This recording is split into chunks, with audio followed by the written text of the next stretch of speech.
sua bondade e misericórdia, Ele não dá absolutamente nada que a gente não tenha condições de viver, de enfrentar.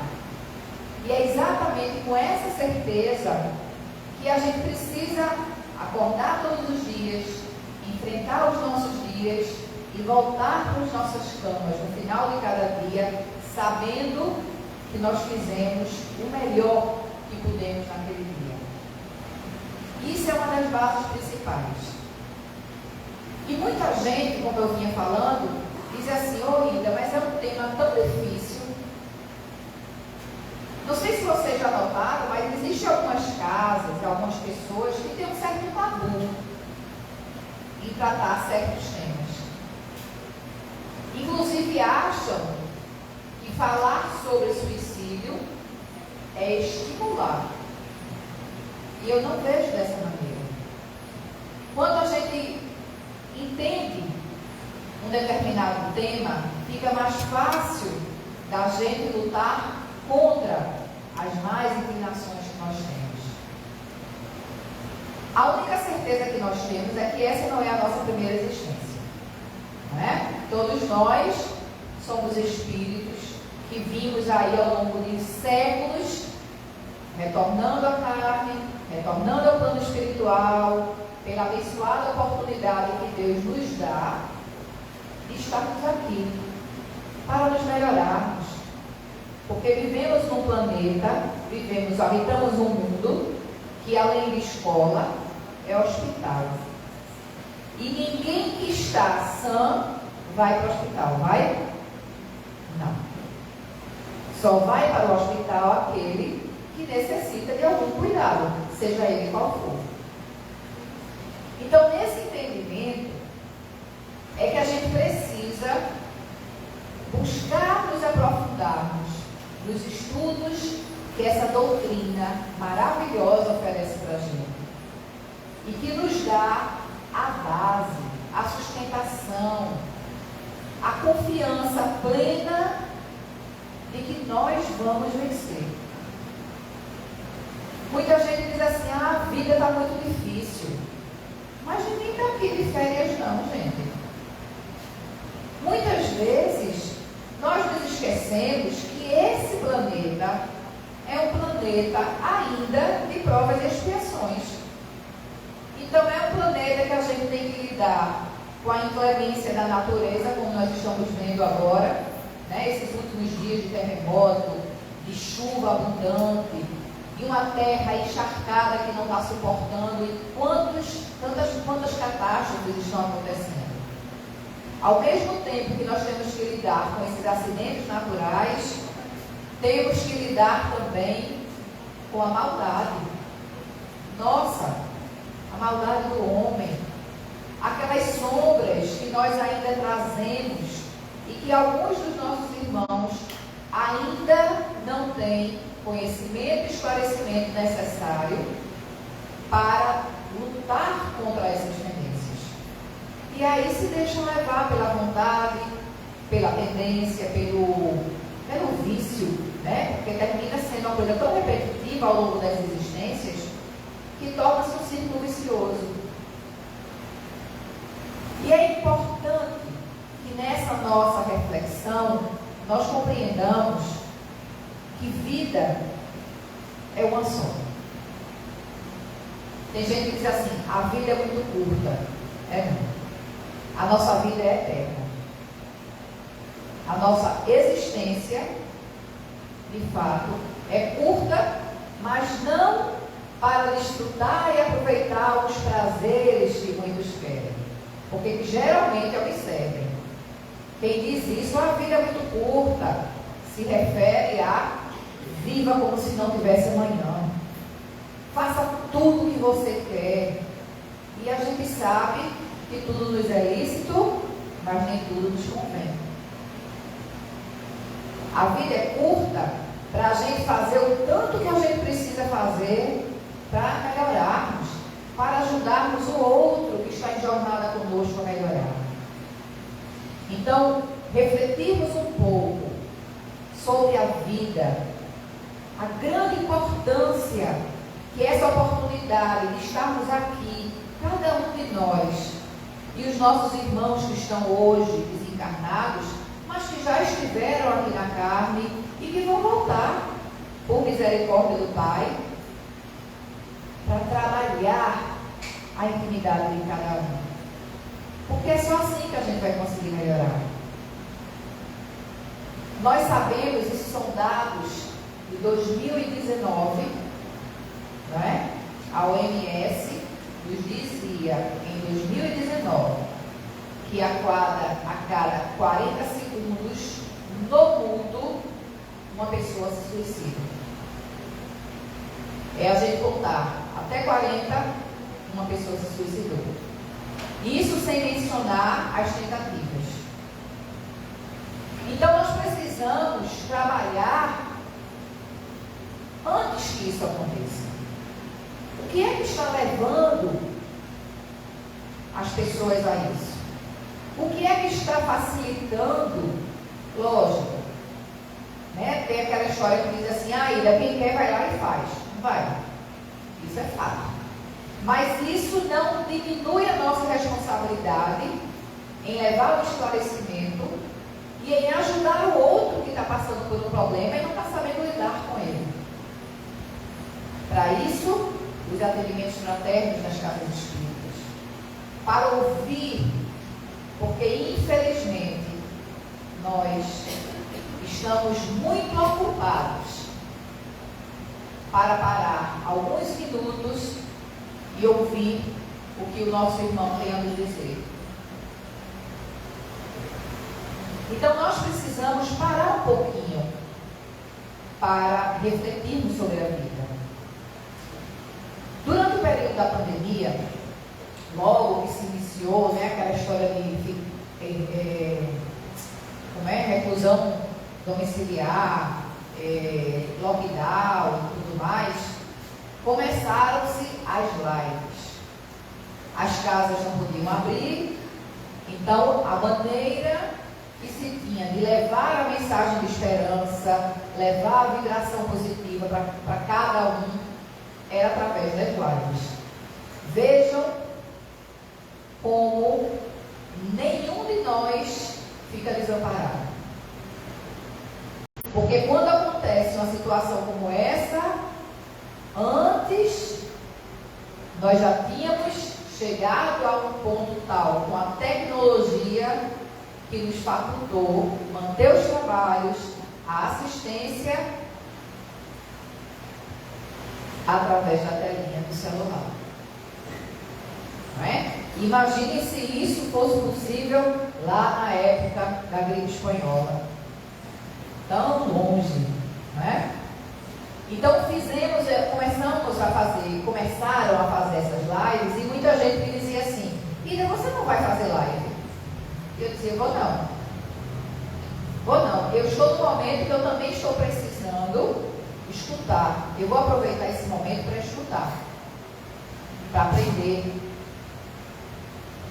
Mas aí, gente, começou muita gente a me procurar. Muita gente ligando para mim, porque teve diagnóstico positivo de Covid. E quem tinha a confirmação da Covid entrava em parafuso, né? Porque tanto fazia ser uma coisa muito simples, como levava a óbito. Então eu comecei a observar o quão superficial estava a nossa fé. Como a gente estava lidando com uma situação nova, entre aspas, para nós, nessa existência, porque com toda certeza nós já vivenciamos isso em outras épocas, porque nós somos, bem antigos aqui, mas que com todo o conhecimento que nós temos da imortalidade do espírito, de que a vida verdadeira é lá e não aqui. Nós somos de lá, nós estamos aqui por uma necessidade nossa de crescimento. Mas nem o conhecimento que nós temos foi suficiente para segurar a nossa onda, para ajudar a gente a encarar com confiança, com dignidade, com gratidão, o que a gente estava vivenciando aqui. Gente, nós vivenciamos momentos históricos nessa nossa jornada atual. E aí, diante de ver, de sentir essa, vamos dizer assim, desarmonia de pessoas muito próximas a mim, aí eu disse, não, tudo bem, vou começar a fazer live. E aí as casas começaram a me convidar, a gente começou a fazer palestra online, e eu comecei também a fazer aos domingos uma reflexão de mensagens dos nossos inúmeros livros espíritas, mensagens maravilhosas que até hoje eu não consegui parar. Todo domingo nós estamos lá no Instagram fazendo a nossa reflexão. Engraçado que semana passada, só um parênteses, um amigo espírita me dizia assim, Ida, precisamos parar com as lives, porque isso está afastando muita gente da casa espírita. É fato. Muita gente se acomoda, não é? Por que eu vou para o centro se eu posso assistir deitadinha na minha caminha, de pijaminha, através do celular? Isso é fato. E aí eu comecei a pensar, passei aquele domingo todinho pensando, meu Deus, será que eu continuo? Será que eu não continuo? E aí, saí para passear com o cachorro. E, né, durante esses meus pensamentos, eu peço muito a espiritualidade que me dê a luz. Ó, me responda. E nunca me faltou a resposta. Saí para passear com o cachorro. Quando eu saí do portão, na casa do lado, assim, da minha, estava sentada na calçada dois jovens mesmo, 17, 18 anos. Foi no dia que teve o Bloco das Virgens, em Olinda, que estava um tumulto, né, de carnaval já. E aí, um desses jovens disse assim, moça, a senhora pode me conseguir água que eu estou passando mal? Confesso a vocês que, a priori, eu pensei que ele tinha ido para o carnaval, exagerado um pouquinho, né? Na cerveja, seja lá o que for. E aí eu disse assim, o que é que você tem? Ele disse, eu estou tendo uma crise de ansiedade. Gente, ele deveria ter, no máximo, 18 anos. E aí eu parei, olhei para ele muito nervoso. Aí eu fui à minha casa, chamei meu esposo e disse assim, pega água, porque eu não queria deixar ele só. Ele estava com um rapaz acompanhando ele. Quando eu voltei, ele disse assim, a senhora pode segurar minha mão? Eu disse, posso. Segurei a mão dele, ele tremia tanto, uma mão gelada, de quem estava de fato tendo uma crise de ansiedade. Aí eu comecei a conversar com ele, o que foi que aconteceu. Aí eu disse, você foi para o carnaval, você estava lá no carnaval? Ele disse, não, eu não gosto, eu tenho medo de multidão. Eu estava trabalhando. E aí eu disse, você trabalha com o quê? Ele disse, eu sou entregador. Bom, se ele tem medo de multidão, se ele não gosta de carnaval, estava trabalhando como entregador, foi o gatilho para a crise de ansiedade. E aí eu fiquei ali, ele agarrado na minha mão. Moça, eu vou melhorar, não vou? Eu vou ficar bem, não vou? Eu vou ver minha mãe de novo, não vou? E eu pedi a ele para ter calma. Ele disse, você acredita em Deus? Ele disse, acredito. Eu disse, então, converse com ele.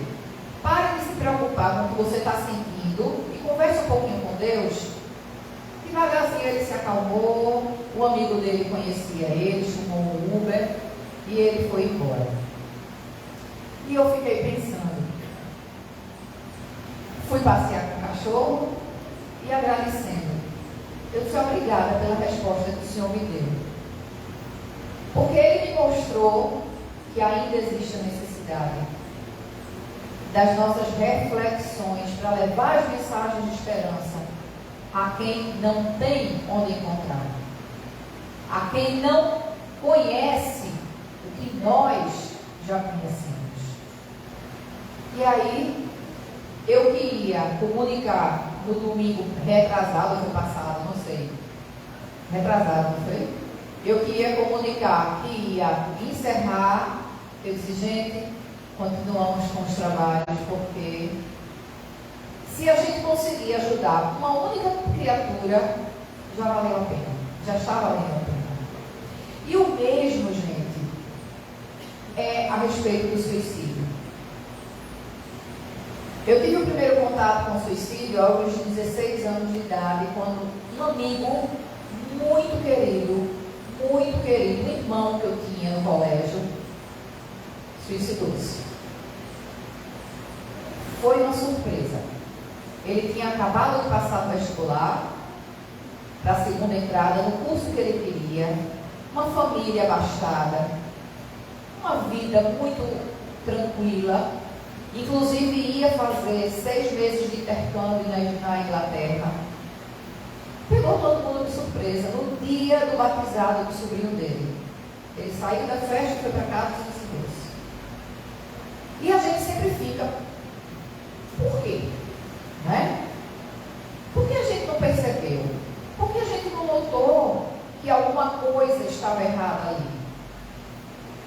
Isso é um questionamento que passa pela cabeça de toda pessoa que conhece alguém que comete suicídio. A gente sempre acha que nós falhamos em alguma coisa. Então é importante que todos nós estejamos atentos aos sinais. 70% das pessoas que têm pensamento suicida dá sinal. Mudança de comportamento, isolamento social, irritabilidade, não quer mais participar, não faz planejamento para o futuro. Quando a gente lidar, nos defrontarmos com alguém numa situação dessa, acendam a luzinha do alerta. Não quer dizer que a pessoa vai fazer, mas quer dizer que aquela pessoa está precisando de atenção, está precisando de ajuda. Às vezes é somente colo que a pessoa precisa, alguém para ouvir, alguém para oferecer o ombro para ela chorar. Então vejam bem,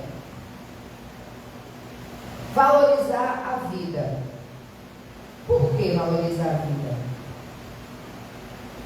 Se eu estou passando por tanta dificuldade, se parece que tudo que eu faço está errado, se toda a minha boa vontade em melhorar só prejudica, aparentemente, por que eu tenho que valorizar?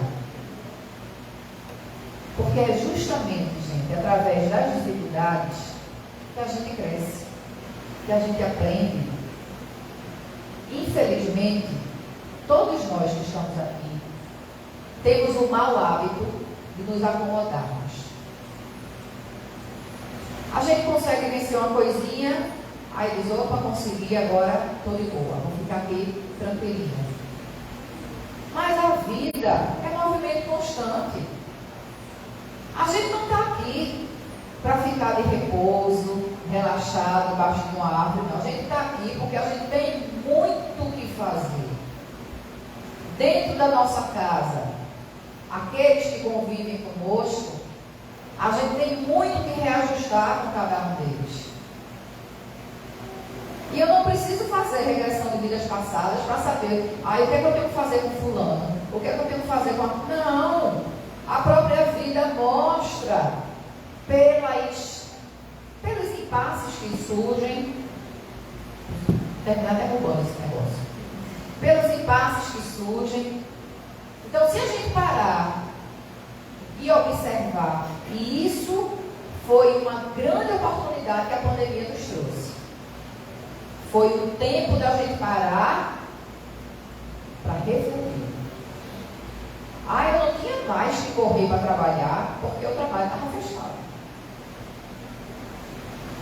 Quem entendeu e aproveitou esse momento para olhar para dentro de si, conseguiu grandes avanços, inúmeros.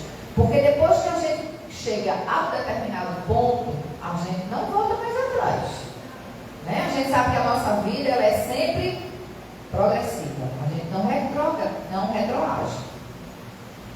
Então, quanto mais nós nos dispomos a crescer, a aprender e a melhorar, mais nós vamos avançar.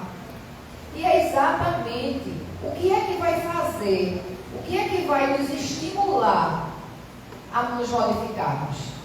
Os problemas. Se tiver tudo bonzinho, tudo tranquilinho, a gente não mexe um dedo. Fica ali, ó. Vocês sabem a história do sapo? Se você pegar um sapo, colocar dentro de uma panela e colocar essa panela no fogo, o sapo morre cozinhado. Porque ele vai se adaptando à temperatura da panela. À medida que a água vai esquentando, o corpo dele vai se adaptando àquele calor. Ele não vai pular para fora da panela. Ele vai morrer cozido ali, porque ele se adapta àquele meio. Se eu pegar o sapo e jogar numa panela fervente, ele vai pular, porque foi um choque. A gente fica feito sapo. Se tiver tudo bem, a gente vai ficando por ali. E aí a gente vai perdendo tempo. E a espiritualidade já diz, através dos nossos irmãos velhos, que o tempo nós já perdemos demais. A hora agora é do trabalho. É de arregaçar as mangas e correr atrás. Não do prejuízo, porque ninguém tem que correr atrás do prejuízo, mas correr atrás das oportunidades de crescimento. E o nosso crescimento, digo mais uma vez, só vem através das dificuldades. Certa vez uma amiga me ligou dizendo assim: poxa, Ida, quanto mais paciência eu peço a Jesus, mais problema ele me manda. Aí eu dei uma risada e disse assim: vamos refletir junto. Paciência é uma coisa que se adquire na prática, não é? Eu não vou na loja comprar paciência, nem eu vou dizer assim: ó Jesus, mande paciência, ele vai mandar um mensageiro tocar na nossa cabeça e aí a gente virou um poço de paciência. Não é assim que acontece. Se alguém pensava assim, desistam. Paciência se adquire sabendo enfrentar as dificuldades. E aí eu disse só a ela, eu disse: meu amor, se você está pedindo paciência, é lógico que ele vai lhe dar dificuldade, porque você só vai aprender a ser paciente quando você souber lidar com as dificuldades. Ela disse: ah, Maria, eu não vou pedir mais. É isso, porque a gente está acostumado a seguir dogmas de encarnações passadas, aquela fé que era empurrada goela abaixo da gente, com todo o respeito, porque era a necessidade do momento, da gente dizer assim: é isso, acabou, ponto. Basta dizer que a gente tinha que ter medo de Deus. Deus que é puro amor, que é bondade, que é misericórdia, a gente tem medo? Não, gente. Hoje nós temos, graças à doutrina espírita, a oportunidade de termos a fé raciocinada. Porque essa fé não é porque Ida falou, ou porque o palestrante da semana passada chegou aqui com belas palavras e me convenceu disso. Não. É porque os livros nos atestam isso. Porque eu já sei, através da vivência, que existe uma vida invisível. Porque hoje não tem mais como contestar. O que antes tudo era milagres, fantasia, como é que chama? Que não é sobrenatural. Hoje a gente sabe que tudo é natural, tudo faz parte das leis que regem a nossa vida. Mas a gente precisa colocar em prática o que a gente aprende. E quando a gente diz que é apenas através das dificuldades que a gente vai crescer, é aquela história ali: como é que você vai lidar com a dificuldade? Eu posso ver um copo rapidinho.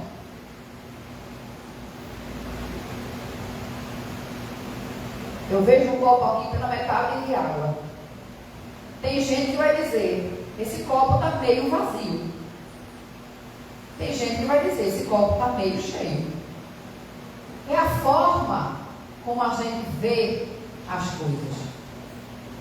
E a forma como a gente vê as coisas está diretamente ligada ao que a gente construiu aqui dentro de cada um de nós. A fé que a gente tem.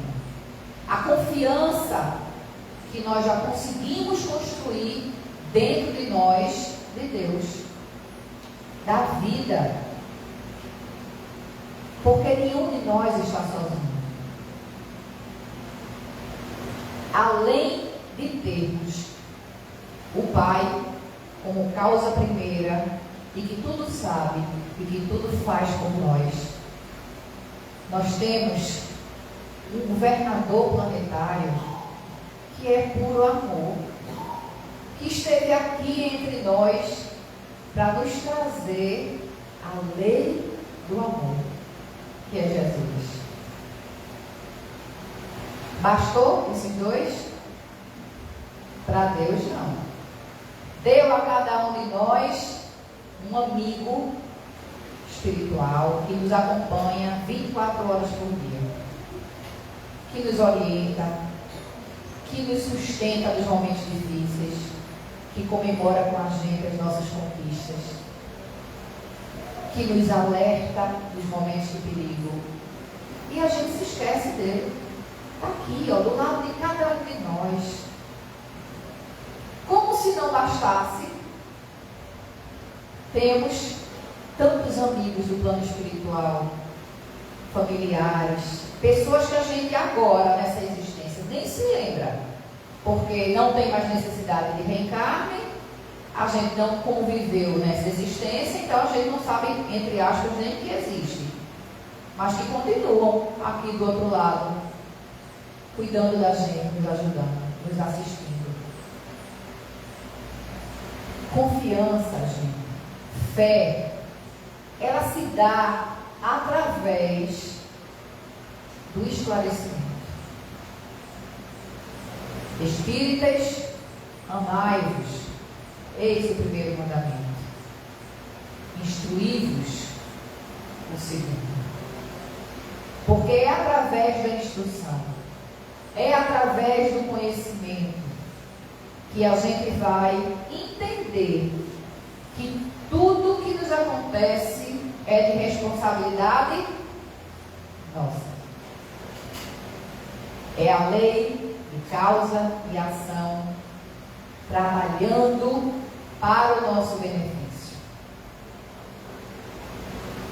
Cada um de nós que estamos aqui no corpo físico, pedimos, suplicamos para estarmos aqui.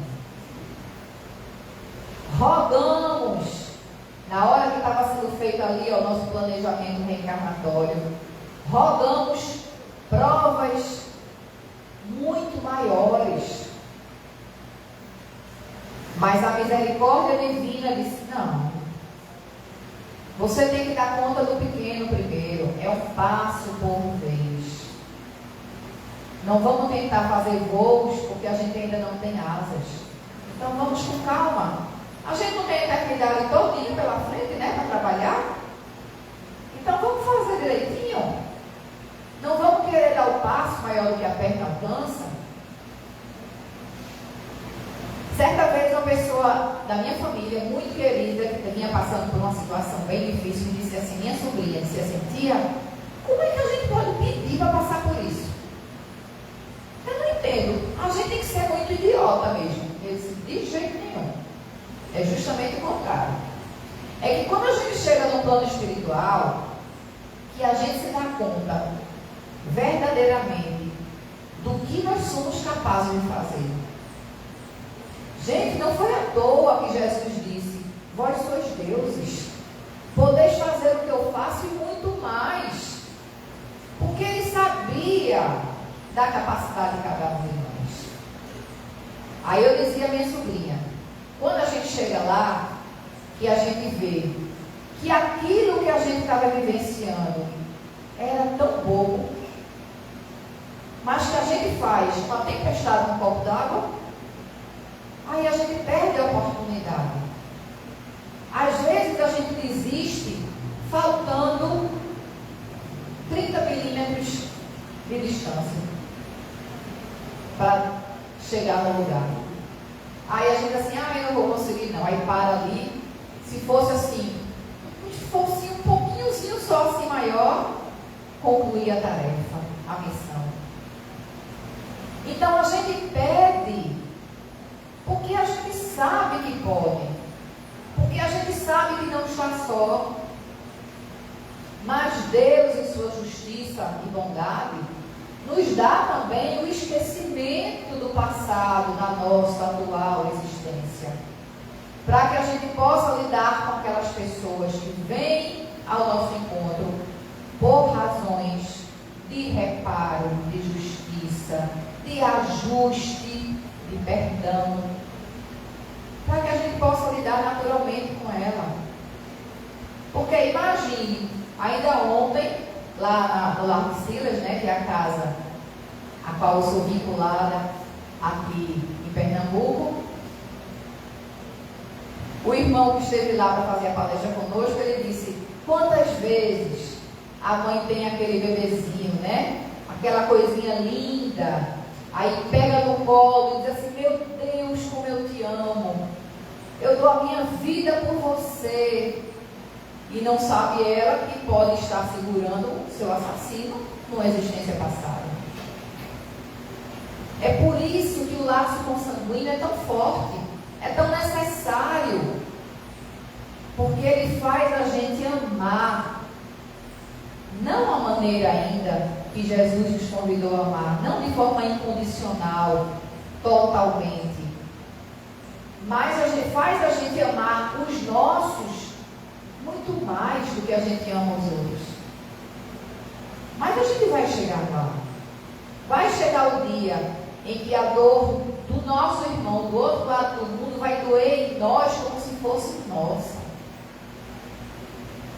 A gente ainda não chegou aí, mas vamos chegar. Então, é preciso que a gente entenda que tudo tem uma razão. Que quando eu tenho fortalecimento da minha fé, e o fortalecimento da minha fé vem através do conhecimento e da coragem. Porque eu tenho que ter coragem, primeiro, para me conhecer. Eu não vou poder amar alguém se eu não me amar primeiro. Eu não vou poder perdoar uma ofensa que façam contra mim se eu não perdoo as minhas faltas a mim mesmo. Então, antes de qualquer coisa, precisamos olhar para dentro de nós, nos entendermos como espíritos que estamos ainda imperfeitos, mas somos eternos, imortais. E o Pai nos dá tantas oportunidades, quantas forem necessárias para nos melhorarmos. Aqui, as nossas dívidas se dividem aí o quê? 10 vezes, né? No cartão, no boleto. Deus não limita as nossas prestações. Hoje, nós somos, em média, 8 bilhões de pessoas encarnadas no planeta Terra. Em média. 8 bilhões de almas encarnadas que estão lutando por se melhorar, ou deveriam estar. A espiritualidade nos diz que existe 3 vezes isso, ou seja, 24 bilhões de espíritos esperando a oportunidade de estar aqui. E nós estamos. E nós vamos desperdiçar essa oportunidade. O que é que nós estamos fazendo com a oportunidade que Deus nos deu de estarmos aqui? Porque nós pedimos. Porque nós conquistamos o direito de estarmos na carne novamente por mérito nosso. Porque assumimos um compromisso com o Pai e conosco, de dizer assim: eu vou melhorar.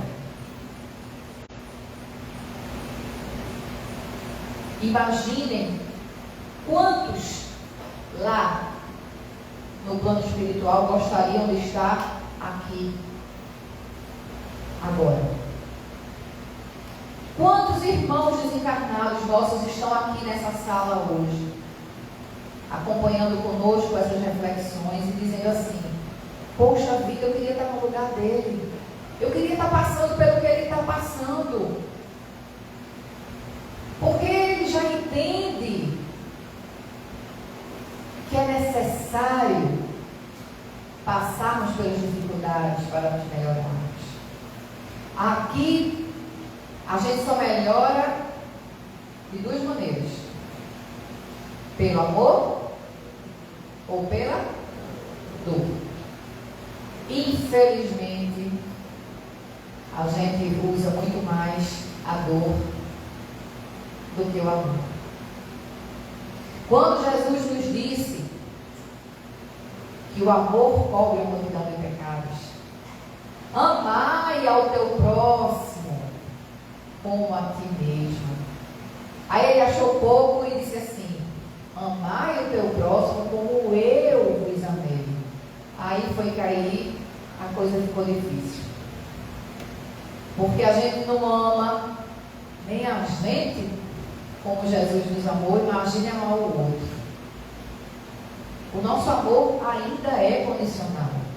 Se pensar igual, e hoje então, gente, a intolerância está uma coisa absurda. Essa, entre aspas, liberalidade, existe uma linha muito tênue entre uma coisa e outra. E aí, se o outro não pensar exatamente igual a mim, não presta. Se não for exatamente igual, não presta. Independente do que seja, viu? Infelizmente é isso. Então, para que a gente possa entender a necessidade de valorizarmos a vida, nós precisamos entender primeiro por que é que eu estou aqui. Por que é que eu estou nesse corpo físico, nessa família, nessa cidade, nesse país? Por que é que eu não nasci na África? Não existe erro de endereço. A cegonha não entregou ninguém no endereço errado. Nós nascemos exatamente onde precisávamos nascer. Estamos acompanhados exatamente das pessoas que precisamos para o nosso crescimento.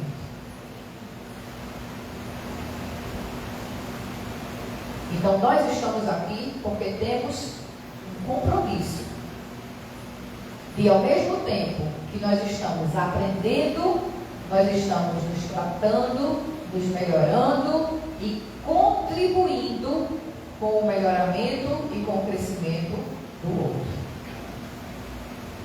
Mas o meu compromisso principal é comigo. Não de maneira egoísta. Não de dizer, para eu conseguir o que eu quero, não importa os meios que eu uso. Não. Aquilo que eu disse. Tudo me é lícito, mas nem tudo me convém. Eu gosto muito de fazer aquele questionamento dos 3 pontos. Eu quero, eu posso e eu devo. Porque querer, a gente quer um bocado de coisa, né? Ponto. Eu posso querer? Posso. Eu não tenho a liberdade de escolher? Então, eu quero. Eu posso? Posso. Se eu tenho o direito de escolher, eu posso qualquer coisa. Até fazer o que é errado. Até cometer um crime. Eu posso. Eu escolhi fazer o errado.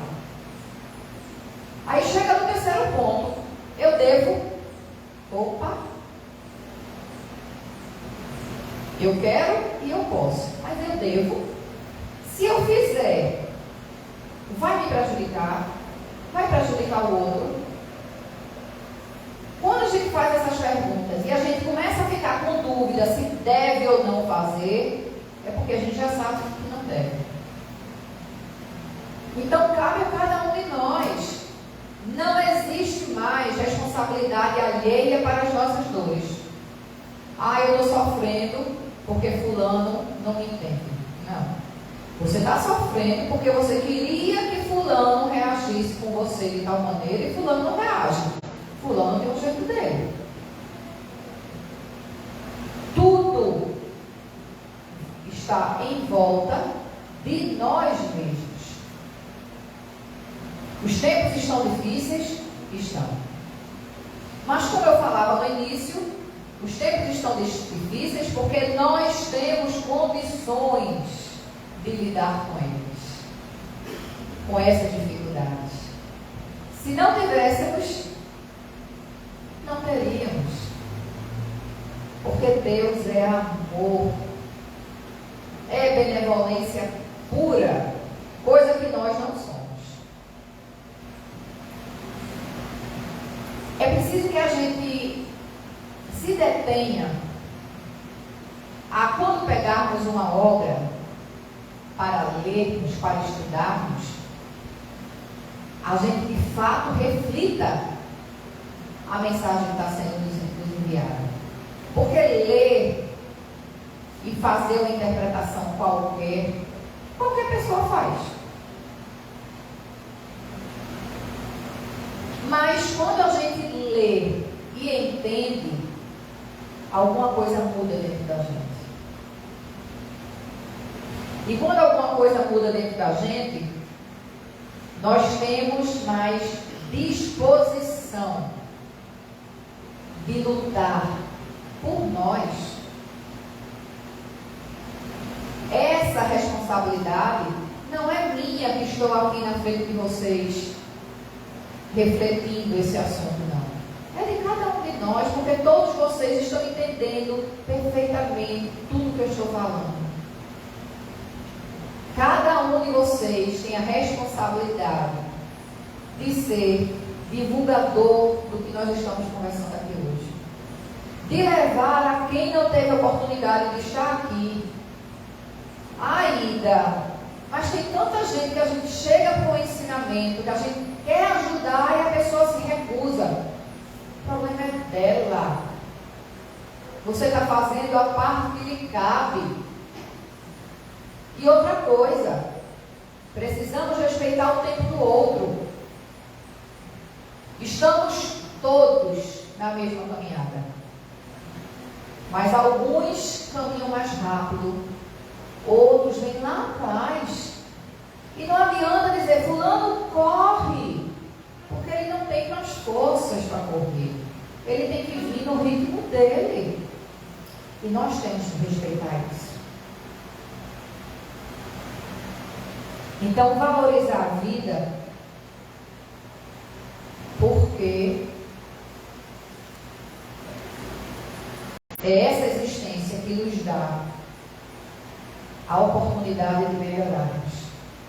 Para quando a gente retornar para o plano espiritual, a gente dizer assim, voltei melhor do que eu fui. Sentirmos orgulho, admiração por nós mesmos. Gente, eu não estou falando em perfeição, em virar santo não, porque ninguém vai conseguir isso. Todos nós sabemos que na natureza nada dá salvos, né? Tudo tem o tempo certo de acontecer. Mas me esforçar para ser uma pessoa melhor todos os dias, isso é um dever de cada um. Chico Xavier, em sua grande lucidez, que foi um dos espíritos mais lúcidos que nós tivemos entre nós, Chico dizia: eu preciso hoje ser melhor do que ontem e amanhã melhor do que hoje. Todos os dias. O outro Chico o de Assis, ele dizia o quê? No final de cada dia, ao deitar para descanso do corpo, pergunte à sua consciência se você magoou alguém. Se você poderia ter feito alguma coisa que não fez, se podia ter feito diferente. Porque nós somos responsáveis não apenas pelo mal que a gente pratica, mas pelo bem que nós deixamos de praticar. Pelo mal que resulta da nossa falta de ação.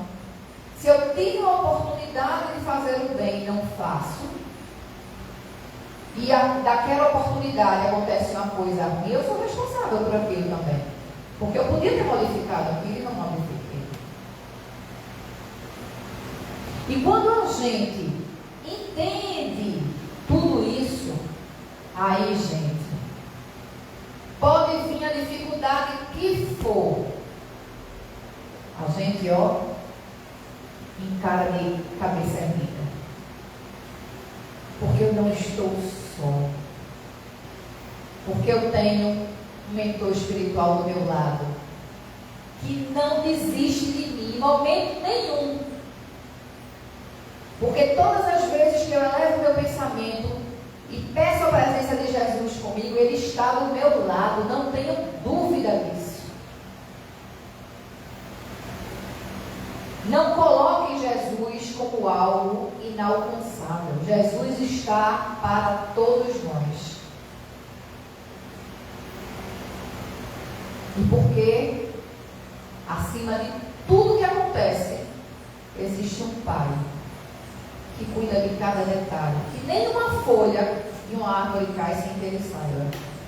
E se Ele permite que a gente vivencie dificuldade, é porque Ele sabe que nós precisamos dessa dificuldade para melhorar e que nós temos condições de superar. Então, desânimo, não. Depressão é tratada como doença. Nós sabemos que é. E é uma doença seríssima. Mas se nós tivermos confiança no amanhã, se nós tivermos esclarecimento do porquê das coisas, do porquê das dores, do porquê é que eu estou aqui, ela vai bater na minha porta e eu vou dizer: volte depois, porque eu estou muito ocupado resolvendo minhas broncas aqui. Nós precisamos não dar brecha para o desânimo. Não abrir a porta da nossa casa para o desânimo. Já ouviram dizer que mente vazia é oficina do que não presta, não é? Por isso, o orai e vigiai. Todos nós temos anteninhas aqui, e a gente traz para junto da gente aquilo que a gente oferece. É a lei da afinidade, da atração. Então, se eu estou vigiando, se eu estou trabalhando no bem, se eu estou me dedicando a ajudar alguém, eu só vou trazer para junto de mim coisa boa, gente. As dificuldades vão deixar de vir me visitar? Não. Os problemas vão deixar de acontecer? Não, porque eu tenho necessidade deles. Mas eu vou lidar com eles sabendo que existem pessoas com problemas maiores que os meus. E sabendo que eu não estou só. Gente, isso é tema para 10 horas de conversa. E o relógio, cadê ele? O relógio, ele corre.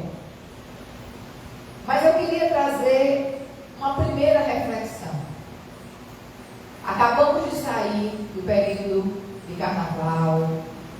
Graças a Deus eu soube, através de algumas pessoas, porque eu não brinco mais carnaval, eu soube que foi, em geral, tranquilo, teve violência, mas não foi aquela coisa, né, assustadora, que estava se imaginando que seria, com a graça de Deus, mas isso é trabalho árduo do plano espiritual, viu? Agora chegam as chuvas, né? Porque precisa limpar a nossa atmosfera. baixar essa energia de prazeres, de satisfação que muitos estavam sentindo. E agora, como disse a nossa irmã, o ano começa seriamente. E a gente não pode mais deixar para amanhã. Estamos vivendo a era da espiritualidade e precisamos estar junto com ela. Já sabemos que o que é material é legítimo a todos nós nos utilizarmos porque vivemos no mundo material. Mas não vamos nos apegar a eles. Porque no dia que a gente retornar para casa, o único bem que tem que acompanhar a gente é o bem que nós realizamos. É o bem que nós conseguimos transformar em nós mesmos. E vamos nos encher de esperança. Jogar o desânimo para longe. A hora que o coraçãozinho apertar, estou angustiada, estou aflita, oração. Senhor, estou precisando de Ti. E Ele vai estar do teu lado. Agora, cabe a cada um de nós fazer a sua parte. A gente não pode dizer, Jesus, resolve a bronca, cruzar os braços e deixar que Ele resolva, porque Ele não disse que ia carregar a cruz da gente. Ele disse, carrega a tua cruz e me segue. Então, que possamos, todos nós, termos força, coragem, muita esperança no coração, para carregar as nossas cruzes, enfrentar cada obstáculo do caminho com a certeza de que vamos vencer mais na frente. Valorizem a sua vida. Valorizem essa oportunidade abençoada que cada um de nós está tendo aqui e agora. Para que depois a gente não se lamente pelo que deixamos de fazer. Um beijo em cada coração, muita paz a todos. Obrigada pela energia, pela troca de energia que tivemos e que Jesus possa estar conosco todos os dias.